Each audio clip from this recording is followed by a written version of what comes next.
Hey guys, hope you're well and welcome to my review of There's Always More That I Could Say by Norwegian singer and songwriter Sigrid. This is an indie dance pop album which is now her third studio album following the success of her debut album Sucker Punch and the less so How to Let It Go, which is her second album. On initial impression, we get a slightly more bold approach from Sigrid here, especially on the first track, I'll Always Be Your Girl. It's got confident lyrics and vocals about declaring your love for someone. It's kind of got Avril Lavigne inspired instruments to lift the song. Honestly, this first track kind of goes hard. I do enjoy the vocal ad-libs and the slightly more indie pop rock vibes here. But I do wish the transition into the next track was a little less abrupt, as we have Jellyfish is the next song, which is probably one of my favorites on the album here and possibly one of Sigrid's greatest in general. It's got this nonchalant summer breeze vibe, which kind of reminds me of Girl in Red a little bit. It's got great production, great lyrics, great vocals all around as well, and it's got this kind of childlike sense of wonder about it, which I think is what makes it stand out so much in a good way. The next tracks, Do It Again and Kiss the Sky, are sort of classic Sigrid tunes which don't really reinvent the wheel, but they are still really catchy pop tunes. I do especially love the confidence in the vocals on the track Kiss the Sky. And then next we have 2 Years, which is actually the third single from this album. And I'll be honest, on initial listen, this song didn't really stick out to me as much. The more I listen to it, the catchier it becomes, but I do think that the surrounding deep cuts on the album are just simply better. Like Hush Baby, Hurry Slowly, which is sonically a simpler track, but I do think the production here is quite crisp. It gives this kind of 80s style pop feel to it. It kind of gives Carly Rae Jepsen vibes in a way, and I think it's just an easy listen, so it's definitely one of the favorites on here as well. But if there's any song on this album that deserves to blow up, it is definitely For Knox, which is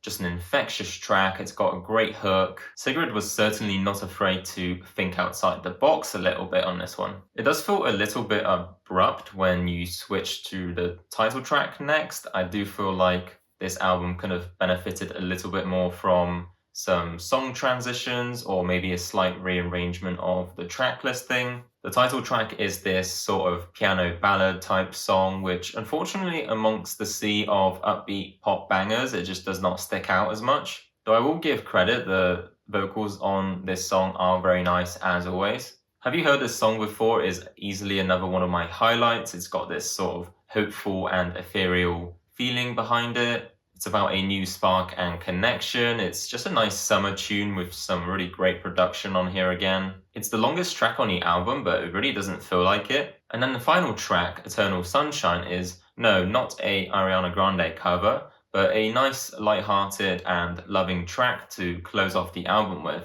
Though it's not the most unique track, it does give off these nice 80s vibes, and to be fair, it's just a nice way to finish the album with. So all in all, I was actually quite impressed with this album. I really enjoyed listening to it. I feel like Sigrid's come a long way since some of her earlier albums. I feel like her sound and lyricism has definitely matured since some of her earlier works like Sucker Punch, for example, which had some fantastic pop singles on there, but I do feel like some of the songs might have come off as a little bit cheesy. And I didn't really feel that on this album. I feel like a lot of the topics were, although, you had themes of heartbreak and falling in love and having a spark and a connection, I do feel like overall the theme and some of the more close lyricism was a bit more mature. The production is probably some of her best in all of her discography, in my opinion. So yeah, there's definitely some tracks that I would come back to here, and probably some of her career highlights, including Jellyfish, Fort Knox, and Have You Heard This Song Before? I'll Always Be Your Girl is another track that really stood out to me here because it has this sort of more indie pop rock vibe, which I kind of wish Sigrid explored a little bit more. Maybe she will in her future albums. But overall, there's not that much that didn't really not stick out to me in terms of the song quality. I think it's very clear that Sigrid is a talented songwriter and musician. So for that reason, I'm going to give this album a light 8 out of 10. Make sure to like and subscribe to see more content like this, and leave a comment below what you thought of this brand new Sigrid album. Did it exceed your expectations, or did you not like it as much? Let me know. And thanks for watching, guys. I'll see you in the next video.